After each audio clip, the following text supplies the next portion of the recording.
Like, I think the concept of like being a freedom fighter for so many of us was something we studied, right? Like, it was like, I feel like in my academics, like I know I have an understanding of what it is of different versions of being a freedom fighter, whether that's Nat Turner, whether that's Hamas, whether that's James Baldwin. I mean, like, it's just like there's just a number of ways that people have decided, like, well, this is how we're going to fight for what we think we deserve, right? And what we feel we deserve. And I feel it feels like I am watching everything that I've studied like happen in real time in 4K. And like, it feels like I'm in one of those Disney movies where like the character that played the video game, like I'm in Tron. Like, I feel like we're in Tron. Like we were in the video and like now we're there. And I feel like it must be even more surreal for you as a Palestinian who has been in Palestine and seen these places before they are now what they are, even though like it was never great. Yeah, of course. But, there was life. Now there's death everywhere. You know what I mean? Literal death everywhere. I mean, Amanda, it's so crazy because like you said, everything for me is so surreal because I'm just like you. I'm a student of history. And I've watched this all over the world happen over the course of centuries and decades. And it's like you look at who people were rooting for, where, and then all of a sudden it's happening right now in your, right here. And one of the things I've been, so confused about in this world is like, okay, explain to me what you were doing before these attacks happened. Like, so because you want the Palestinians to live now and you want them to be free. And this is not the way. This is what the internet's saying.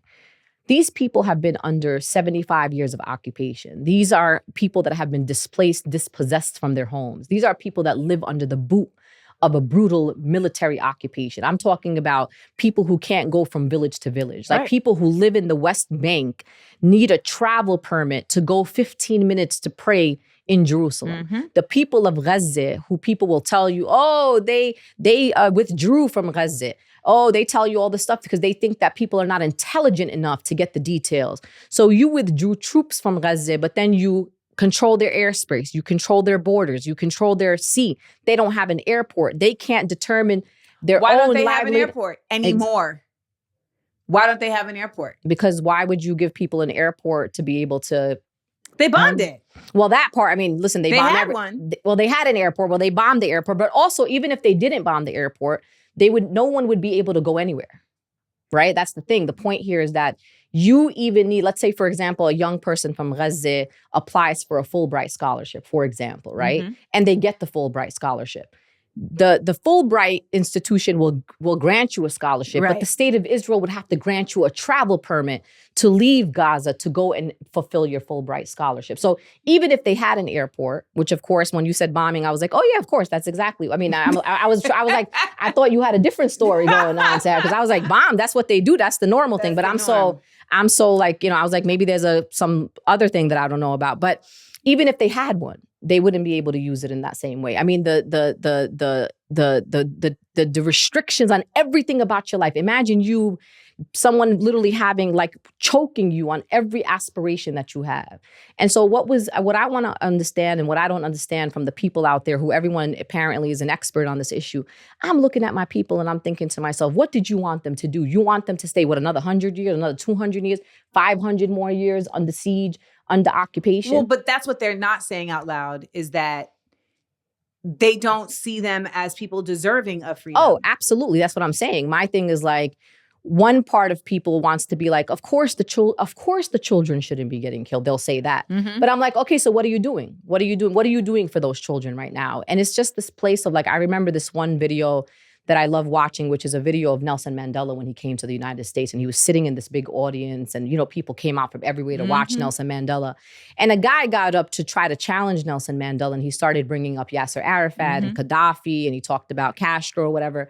And Nelson Mandela was so soft-spoken, so matter-of-fact, like you had to like really stop, and it had to be a pin drop in order for you to hear what he was saying. And he was like, look, your enemies don't gotta be my enemies, right? And the way that he responded, this larger concept of like, who gets to decide who's the enemy, who's bad and who's good, and who's the freedom fighter and who's not the freedom fighter, that is all perspective. And the fact that people want us all to follow one perspective, we're only allowed to be in this one line. And anyone that goes out of the line to the right or to the left somehow is either fascist or you support terrorism or whatever it is. Communist, all the things. They come up with all kinds of things. And I'm like, look, we're talking about human beings. That's it. And so the last 3 months, just watching the lack of regard of humanity, and also recognizing that this has happened many times in history. Yes. So I'm not claiming that this horror that's happening to Palestinians has never happened to any other people before. In fact, it's happening to some people at the same time that it's happening to Palestinians. But now you're watching it in real, no one has ever watched a live stream of Rwanda, of the Holocaust, of Cambodia, of Bosnia. There's been many genocides. Yes. And to see this so right in your face and you still can't say it's wrong, you still can't say nothing justifies this, and them baby cries at night, hey man, I wake up in the night hearing babies crying. And I'm just like, we will answer for that. We will answer for that. I don't think people really realize that, even if we're here in America and we are in support and we are pro-Palestine and we are against this government, et cetera, we are still gonna answer for that. We're here. And I think it's I find myself trying to wrap my head these days around what is the true value of fighting for freedom in this time and not letting the people who are so terrible undermine that there is value in fighting for that. I think sometimes it can just become very disenchanting, very demoralizing in just watching people be terrible people. And the internet also reminds you that people are they're very willing to be terrible just throughout their day. Terrible. Yes. Oh, they wake up being horrible. They stretch and they work out their fingers and they're like, all right, how can I be the most evil person? And that person might be the lady that is giving you your change at the grocery store, right? But then on the flip side, I had a lady at the grocery store who gave me she was like, okay, these are your groceries. And then she's like, I want you to know, I follow you on Instagram. Mm-hmm. I love those moments. And she was like, and I did not know. I was one of the people who did not know. Mm-hmm. Free Palestine. Free Palestine. And she held my hand. So then I started crying. Mm-hmm. In the line. I was like, and she's holding my hand. She's holding my hand and she's like, do you have a rewards account? Mm. And you were like, yeah. Yes, actually. Yes, I do. Yes, I do got that rewards account. She's like, you saved $5. I mean, the internet is such a terrible place, but you know what I tell people, especially in this time, because everyone's like, yo, there's still a genocide. It's already 3 months. We're, Mu'taz Azaiza, who's one of the journalists on the ground who people knew before this October 7th, he was doing so you know that in American, you heard Motaz. Mm-hmm. Okay, so yes. Yeah, because we got to make sure people know who I'm talking about. That's why. So in Arabic, it is Mu'taz. Mu'taz. There's a Ain, which is a letter we do not have in the English language. But of What's course, that letter? Ain. It's called Ain. So it's from the back of your throat. So we don't have that. So y'all are calling my boy Motaz. Absolutely. But he wrote something the other day on his stories that shook me, to my core. And he basically said, you are all useless. And I'm just waiting for the day I'm going to die. And guess what happens when I die? You're going to do nothing about it. And he's probably right. And so that really kind of pushed me in this situation where I was like, the thing that we are doing, Amanda, when I tell people how hopeless and helpless people feel is look, we're just maintaining the little of humanity that is left. So the people who keep saying this is wrong, this is wrong, this is unacceptable, this is not normal, believe it or not, you're doing a really hard job.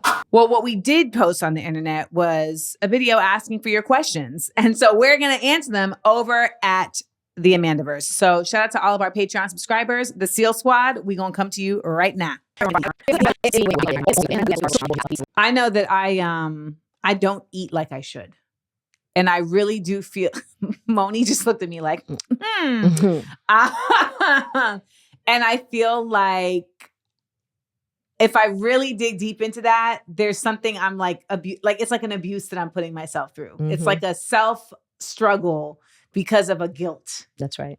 I really think it has something to do with that. Because I really don't be eating like I'm supposed to. And then I be feeling like crap. And I'm like, well, it's fine that you feel like crap because the world is crap. And it's like, please stop being dramatic. Okay. Please.